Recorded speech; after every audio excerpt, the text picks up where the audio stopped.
Pour cette histoire, il n'y aura pas d'introduction, car peu importe ce que je vous dis, je n'aurai pas les mots pour vous exprimer ce qu'elle contient.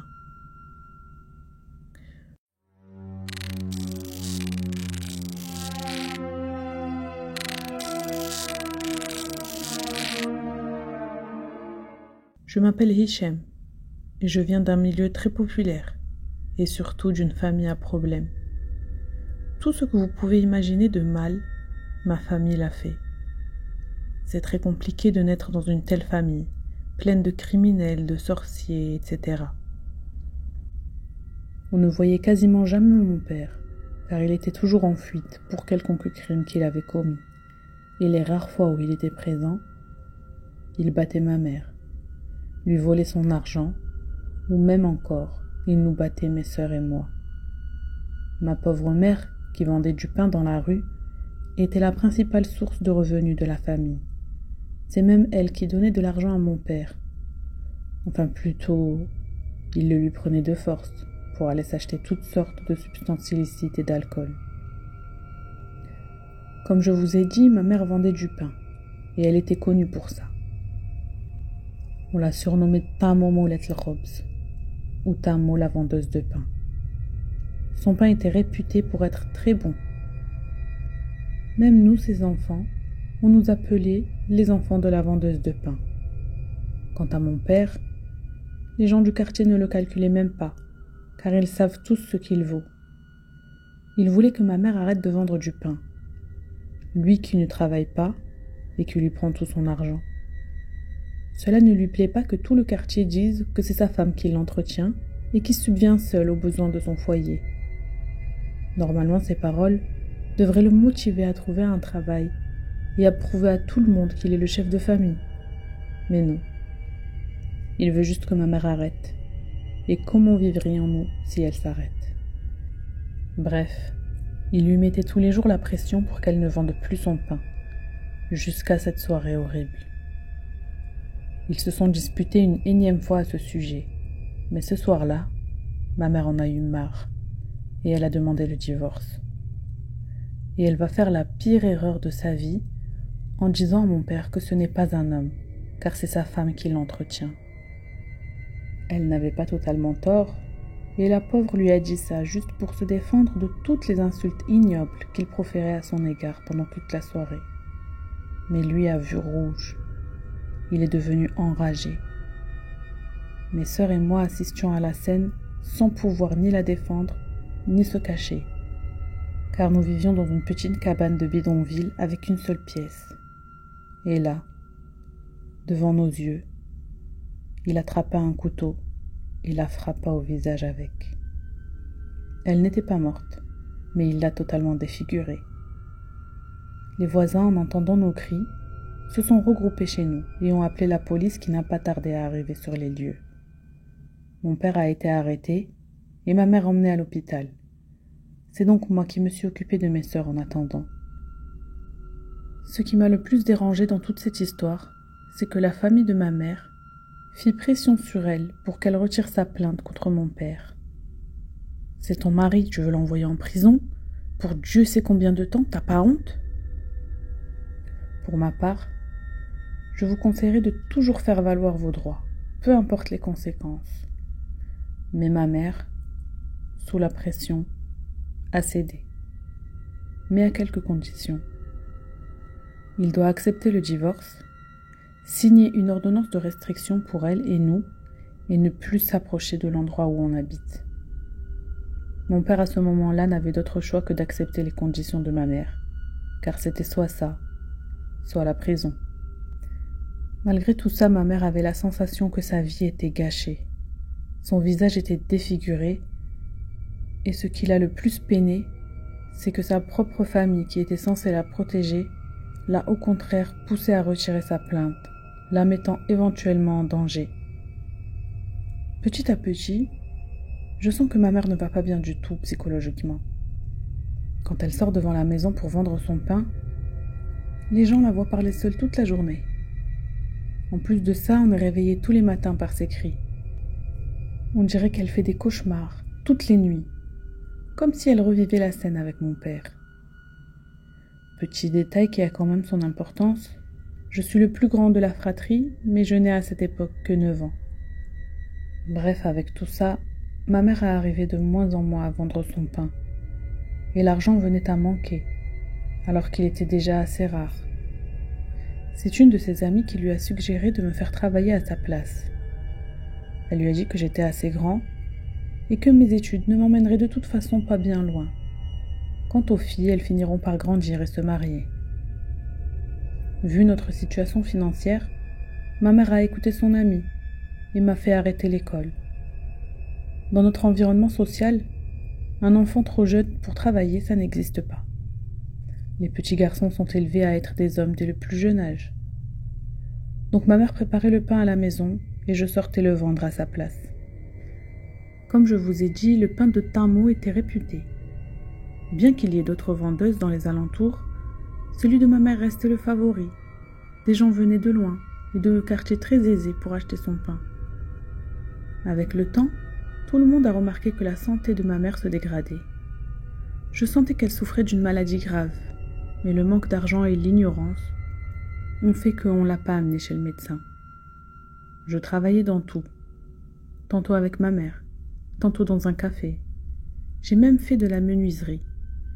Bref, je ne restais jamais bien longtemps au même poste. Le seul travail où je suis restée sérieusement, c'est coiffeur.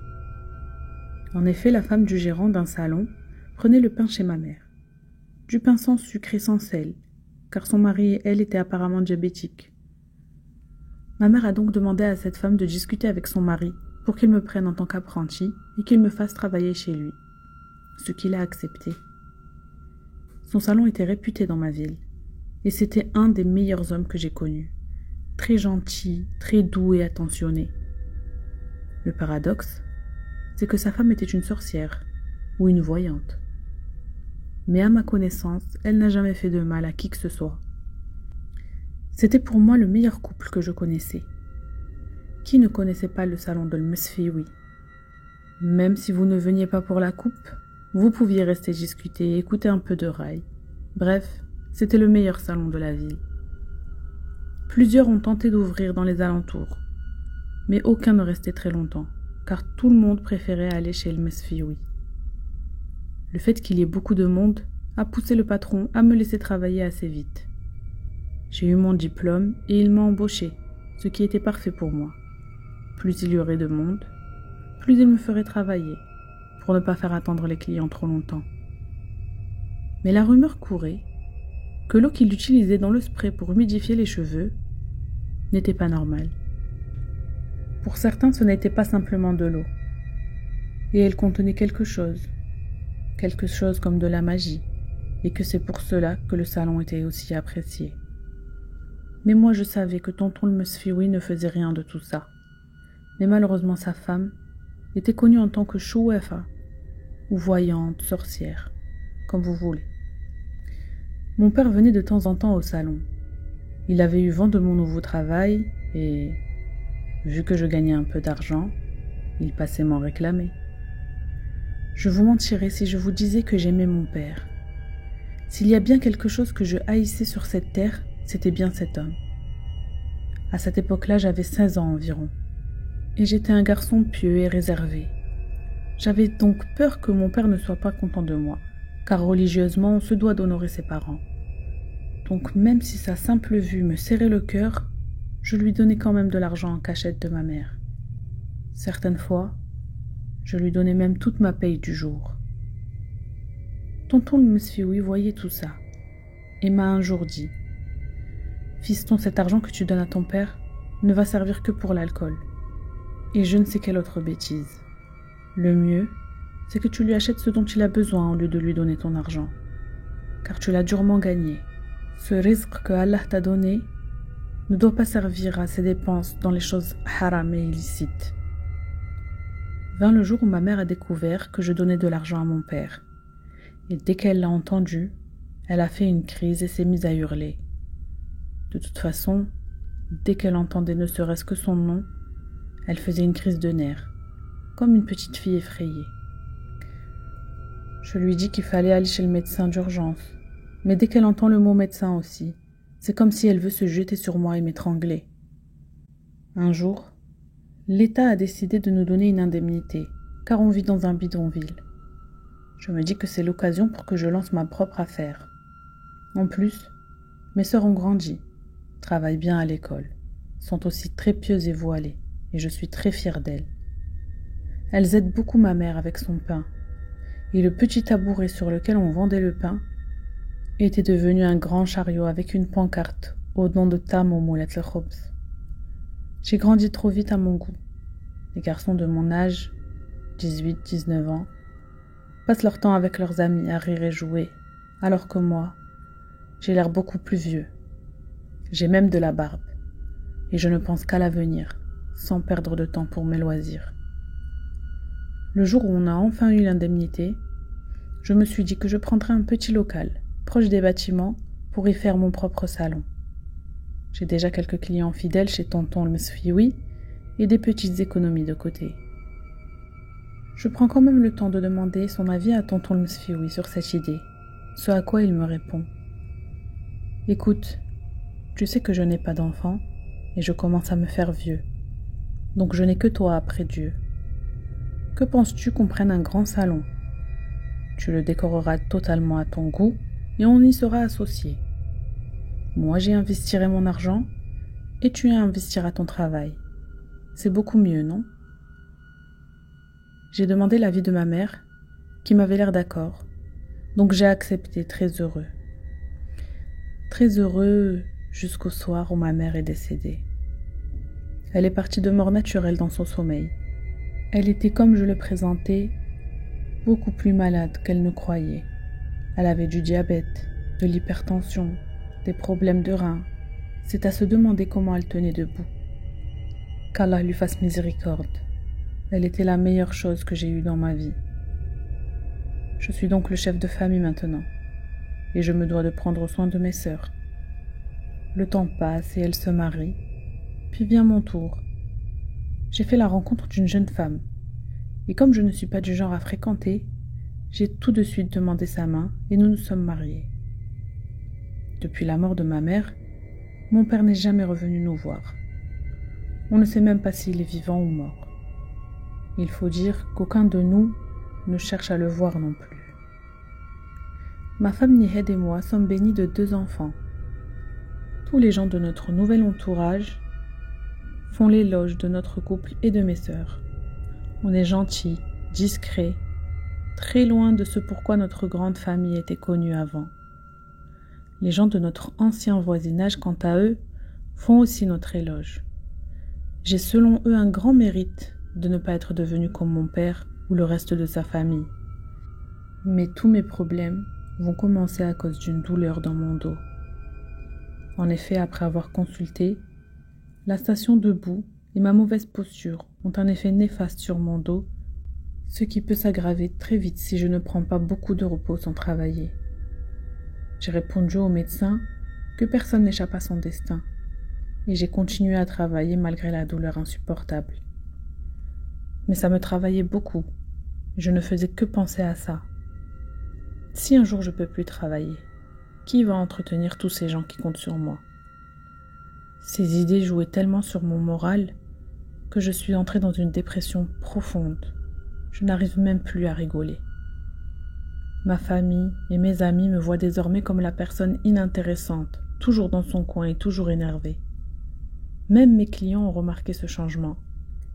La rigolade et la bonne humeur que m'avait transmis tonton le Msfioui n'étaient plus. Je travaille en silence, sans discuter ni rigoler avec eux. Le seul endroit où je me sens bien, c'est la mosquée. Je vais y prier et je peux rester là assis pendant des heures pour oublier mes soucis avant de retourner travailler. La rue où j'étais était connue comme la rue des sunnites, sous-entendu ceux qui pratiquent la sunna, car nous étions tous en habits traditionnels, barbus, et il y avait même des femmes en niqab. Je vous dis cela car un homme, qui venait très rarement au salon, est passé un jour pour me proposer de rejoindre une confrérie. Ils font apparemment des animations religieuses et apprennent tout ce qui concerne la ruqya, ou l'exorcisme en français. Je lui ai dit que j'assisterai quelques jours pour voir si ce qu'il propose m'intéresse et que je prendrai ma décision par la suite. Au début, c'était très bien pour moi. Les animations me plaisaient, je me sentais bien au milieu de ce groupe. Je sortais peu à peu de ma dépression et j'avais l'impression d'être sur le droit chemin. L'homme qui est venu au salon s'appelle Abdeslam et je ne l'oublierai jamais. Un jour, il s'est passé quelque chose d'étrange. Nous étions en groupe, des hommes et des femmes, bien évidemment séparés, et nous discutions des états psychologiques ou des maux qu'il existe dans notre société. Cheikh Abdeslam va demander à l'assemblée qui ressent un mal psychologique ou ressent une quelconque douleur dans son corps. J'ai tout de suite pensé à ma douleur au dos. S'il pouvait m'aider, j'en aurais plus à penser à tout ça, et ça me sortirait même de la dépression. Avant de continuer, oui, je prenais bien mes médicaments, et je me soignais bien par la médecine traditionnelle. Mais qu'est-ce que j'ai à perdre à tenter autre chose? Je lève donc la main. Cher, moi j'ai très mal au dos, et pour guérir je devrais rester à la maison, mais c'est impossible pour moi d'arrêter de travailler. Il me dit donc de venir vers lui. Et pendant que j'avance vers le cher, du côté des femmes, j'entends une vieille dame pleurer. Elle pleurait tellement fort, comme si elle venait de perdre quelqu'un de cher. À ce jour, personne ne sait pourquoi. Le cher se dirige vers elle, enroule un tissu sur sa main, qu'il pose sur son front. Il lui récite du Coran. Au moment où il commence à réciter, je ne me rappelle plus de rien. Ce sont les gens présents qui m'ont raconté la suite. Je me suis apparemment mis à réciter moi aussi, mais dans une langue inconnue. Je récitais ce qui ressemblait à du Coran et priais comme un musulman, mais dans une langue autre que l'arabe, une langue qu'aucun d'eux n'a reconnue. Je me rappelle absolument rien de tout ça, mais le cheikh, après avoir fini avec la dame, est venu aussi réciter sur moi. Ils essayaient tous de me ramener à mes esprits, mais rien. Ce n'est que quelque temps plus tard que je me suis réveillée dans l'incompréhension totale. Ils m'ont raconté ce qui venait de se passer, et le cheikh me demande si j'ai mes ablutions et si je faisais la prière. Et surtout, si j'avais jamais eu recours à des pratiques interdites. Comment je serais venue prier en groupe sans faire mes ablutions, cheikh? Depuis tout petit, je suis connu pour être pieux et toujours mettre ma prière en priorité. Tu peux demander. Je lui ai répondu. Les gens autour ont confirmé mes dires.